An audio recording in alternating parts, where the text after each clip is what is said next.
그러면 저희가 이제 법인을 설립을 하고 설립을 준비하던 설립이 끝난 다음이던 어쨌든 이제 팀원들이 인도로 가서 입국을 하고 이제 거기서 생활을 하면서 이제 사업을 확장하거나 이제 운영을 하게 될 텐데, 그러면 저희가 계산을 해야 되잖아요. 인도에서 체재비가 얼마나 들지, 초기에 얼마나 들지, 아니면 저희가 설정해 놓은 수익 발생 구간까지가 저희가 이제 소진해야 될 예산이 있을 텐데, 그런 거에 대해서 간략하게 좀 인사이트 좀 주실 수 있으실까요? 네, 우선은 그러면 초기 비용을 이제 선정을 하실 때 이제 보통 뭐 오피스를 구하실 거고, 그럼 오피스의 렌트비, 디파짓이 들어가겠죠. 보증금식으로 들어갈 텐데, 오피스의 비용은 보통 이제 사이즈마다 다르긴 하지만 스타트업 같은 경우는 큰 오피스가 필요 없다고 가정했을 때 한 월 50만 원에서 100만 원 선으로 잡으시면 되고요. 그때 발생하는 보증금은 10달치 렌트비로 보는 게 무난합니다. 그렇게 해서 이제 오피스 비용을 산출하면 되고, 만약에 이제 대표님 같은 뭐 한국 분들이 나와서 생활한다고 했을 때 거주 비용, 그러니까 만약에 주거지를 잡는다고 치면은 주거지도 보통 뭐 3만에서 5만 루피, 한 50만 원에서 80만 원 정도 보시면 적당할 것 같고요. 그 다음에 거기에 있는 보증금도 10달 렌트비 이렇게 보시면 합리적입니다. 보통 식사는 한 끼당 한국 사람이 먹는 식사의 어떤 금액 레인지를 보면 한 300루피에서 500루피, 그러니까 5,000원에서 한 8,000원 정도 보시면 괜찮을 것 같고요. 교통비는 보통 그 우버나 아니면 올라라는 택시 시스템이 잘 돼 있어가지고 그거를 주로 활용하시게 되는데, 그거는 한 30분 거리를 가시면 한 7,000원 정도 나오시니까 뭐 보통 어떤 이동 계획이나 경로, 뭐 동선 이런 것들을 좀 참조하셔가지고 계산을 하면 괜찮을 것 같아요. 오히려 통신비는 좀 저렴한데, 만약에 인도에서 뭐 프리페이드 유심을 사서 쓰신다 그러면 한 달에 한 4,000원 정도 보시면은 충분합니다.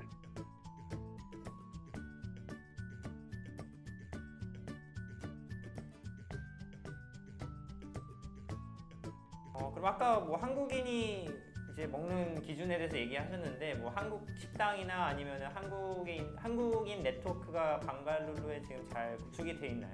벵갈루루 위주로 말씀을 드리면 한국 식당도 많이 있고요. 그다음에 한국 식자재를 구매할 수 있는 뭐 식당이나 마트도 상당히 잘 되어 있습니다. 또 벵갈루루 같은 경우는 날씨가 우선 다른 도시보다 굉장히 좋고, 그다음에 좀 문화도 개방되어 있는 편이어서 예를 들면 소고기나 돼지고기나 이런 것들도 다 자유롭게 구하실 수 있고요. 생활하는 거에는 크게 불편함은 없습니다. 한국 네트워크는 뭐 IT 관련 스타트업은 나이파 프로그램을 통해서 많이 네트워킹을 하고 있고, 그다음에 또 일반 기업이나 아니면 대중적으로 코트라도 도움을 많이 주고 있습니다. 그리고 그 이외에 뭐 상공인연합회라는 코참도 있고, 그다음에 한국인 개인 사업자들 위주로 거의 구성이 된 한인회도 벵갈루루에 구성이 되어 있기 때문에, 한국 네트워크는 이제 그런 식으로 어떤 기관이나 아니면은 뭐 모임을 통해서 시작하는 것이 좋고요. 만약에 운동을 좋아하신다 이러면은 벵갈루루는 사실 골프 치기가 되게 좋아서, 저도 이제 처음에 이제 어떤 기업 하시는 분들 많이 네트워킹을 하기 위해서 골프를 되게 많이 이용했었죠. 그럼 저는 이제 나이파를 사실 처음 들어봤는데, 벵갈루루에 지금 사무실을 두고 이제 좀 이렇게 지원 활동을 해주시는 건가요?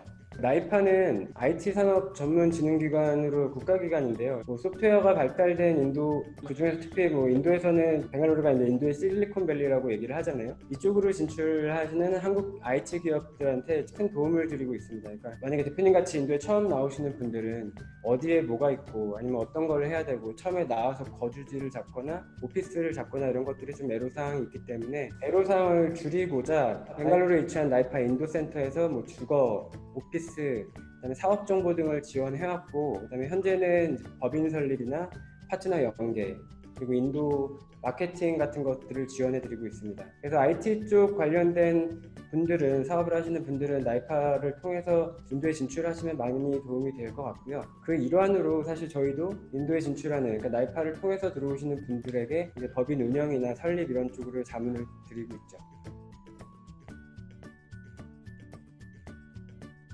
그러면 법인을 이제 도움을 받아서 어쨌든 운영을 한다고 하면 유의사항을 알려주시면 좀 도움이 될 것 같아요.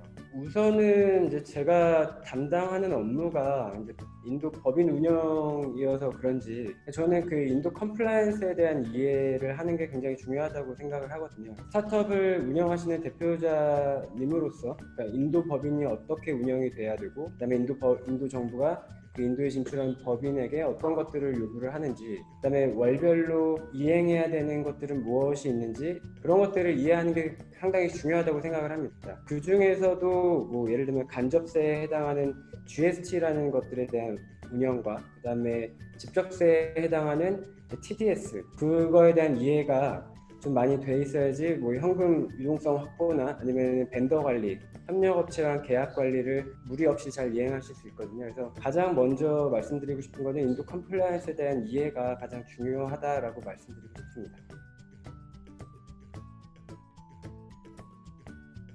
그러면 그 인도 컴플라이언스가 더 이해가 좀 잘 안 돼서 뭐 어떻게 보면 뭐 규제가 더 한국만큼 수준에 대해서 조금 알려주시면 제가 이해가 잘 될 것 같아요.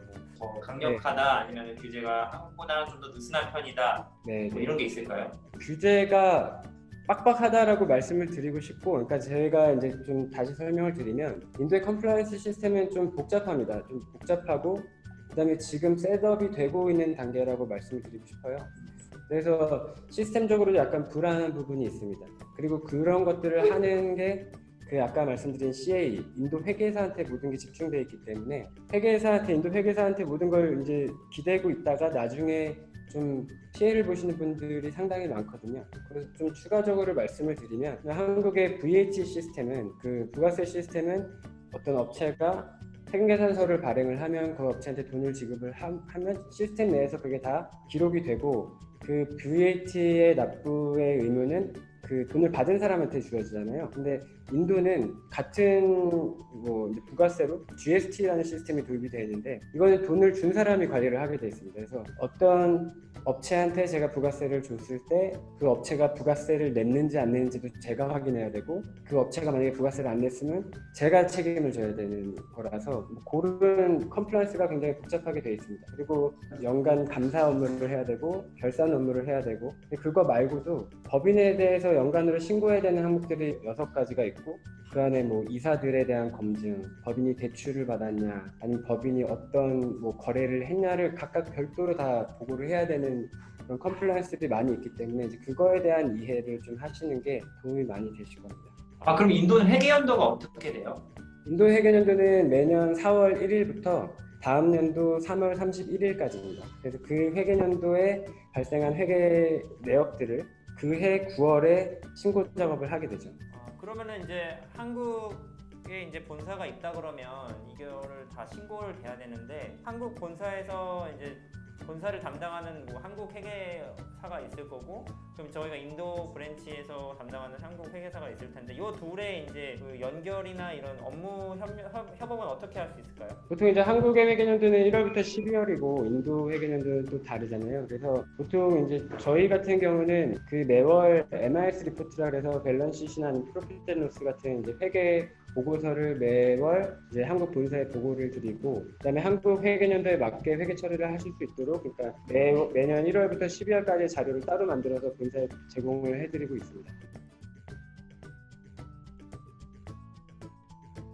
그러면 이제 다음은 제가 궁금한 게 만약에 이제 현지에서 저희가 오피스를 운영하다 보면 당연히 현지화 차원에서 현지 인력을 채용하는 게 이제 당연한 단계라고 이제 보는데 혹시 그거에 대한 주의 사항이나 좋은 방법이 있는지 알려줄 수 있으실까요? 보통 이제 인도 인력을 채용하는 방법은 뭐 크게 3가지로 보실 수가 있는데 첫 번째는 제일 편한 게 이제 뭐 지인들의 소개가 있으시고요. 두 번째는 인도의 잡포탈이 잘 돼 있어가지고 예를 들면 뭐 링크드인이나 아니면 나우크리 같은 잡포탈을 이용해서 선발하시는 방법도 있고 아니면 저희 같이 그 채용을 전문으로 하는 에이전트를 활용하시는 방법 이렇게 3가지가 있는데 뭐 각각 다 장단점이 있습니다. 그래서 뭐 소개 방식으로 인력을 찾다 보면은 만나실 수 있는 인력들이 너무 제한되어 있다는 거 하나와 그게 단점이고 장점은 또 추가 비용 없이 검증된 인력을 받을 수 있다 그런 장점이 있고 근데 잡포탈 같은 경우는 뭐 적은 비용으로 상당히 많은 인력들을 만나뵐 수 있는데 근데 그만큼 거기에 들어가는 시간이나 어떤 노력들이 상당히 많이 소모가 됩니다. 그런 부분이 장단점으로 갈 수가 있고요. 에이전트가 사실 시간이나 노력 대비 가장 편안하신 방법이긴 한데 그만큼 이제 비용이 발생을 하죠. 보통 인도의 채용 에이전트를 만약에 사용하실 경우에 그 한 명을 채용하시면 그 인력의 한 달 월급을 이제 에이전트 비용으로 받아 가시거든요. 그래서 그런 것들을 감안하시고 이제 방법을 찾으시는 게 좋을 것 같습니다. 그리고 인도 인력은 한국 인력이랑 많이 다릅니다. 그다음에 뭐 고용 시장에 대한 어떤 컨디션도 다르고, 그리고 예를 들면 인도는 고용과 해고가 좀 자유로운 편이어서 한 달 노티스를 통해서 이제 그 인력과 계약한 것들을 해지할 수가 있고, 또 그만큼 인력 운영의 유연성은 좋죠. 그러니까 기업을 하시는 분들 입장에서 유연성은 좋은데, 또 한편으로는 인력의 이직률도 높습니다. 그리고 저희가 문화가 약간 상이하기 때문에 한국 사람들이 기대하는 어떤 우리 직원에 대한 자세, 태도가 조금 다를 수가 있죠. 그래서 인력을 운영하시면서 뭐 인도 법인을 셋업을 하실 때 그 인도인에 대한 문화를 좀 이해를 하시고, 그 다음에 그 이직률, 높은 이직률과 그 다음에 그 인력들이 뭐 낼 수 있는 퍼포먼스, 이런 것들을 가늠하면서 계속 이제 인력을 운영을 하시려면 약간 여유 인력을 추가로 선발하신 다음에 좋은 인력을 계속 이렇게 찾아가시는 거를 추천드립니다. 그러니까 인력 풀은 되게 많은데 좋은 인력 찾기는 사실 너무 어려워요. 그래서 이제 좀 계속 채용과 해고와 뭐 이런 절차를 계속 진행하시면서 이제 진짜 가족 같은 인력들을 만나실 수 있을 것 같습니다.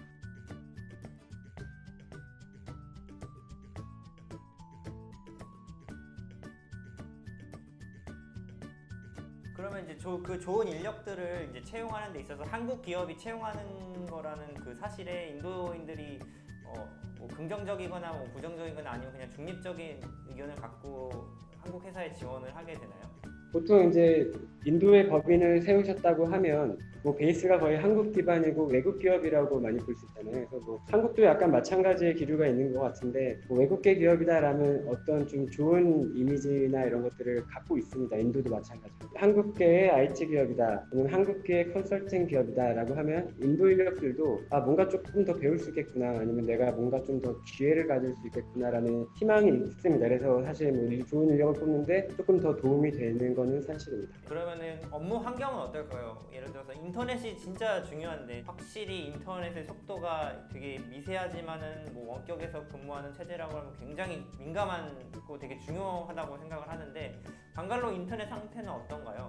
그러니까 이게 말씀을 드리면 사실 한국 대비해서 인터넷 환경은 조금 열악한 편이고요. 그다음에 인터넷 환경도 그렇고, 그다음에 전기 공급도 불안정한 편이어서, 그래서 뭐 업무하다가 인터넷이 끊기는 경우도 좀 빈도수가 상당히 많고요.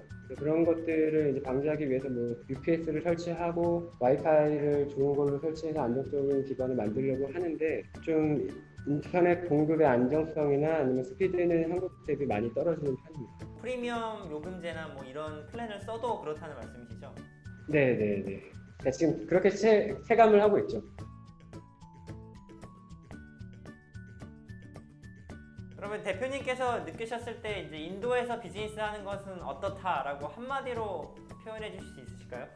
어려운 질문이기도 하고 어떻게 보면 되게 쉬운 질문이기도 한데, 인도는 무궁무진한 시장이라고 생각합니다. 사람들도 많고, 그다음에 아직 개발되지 않은 부분들도 많아서 외국 기업이 인도에 들어왔을 때 성공할 수 있는 분야가 굉장히 많다고 생각을 하고요. 그런 거랑 반대로 이제 열악한 인프라, 아니면 너무 광범위한 뭐 지역, 너무 다양한 문화 때문에 그만큼 더 어려운 시장이기도 합니다. 지금 현재 인도는 많은 프로세스가 개선되고 있고 진짜 많은 변화가 일어나고 있어요. 저도 여기 온 지 이제 3년이 됐는데 3년 동안 제가 본 변화만 해도 굉장히 많습니다. 이제 비즈니스 환경을 얘기를 하면서 인도 진출하시는 분들한테 지금이 굉장히 진출 적기다라고 말씀을 드리고 싶습니다. 그러면 혹시 인도를 아직 생각하고 있지 않는 한국 스타트업에게도 한마디 해주실 수 있으실까요? 스타트업이라고 하면 이제 어떤 새로운 걸 창출을 하고 도전하고 그런 정신이 제일 핵심이라고 보는데,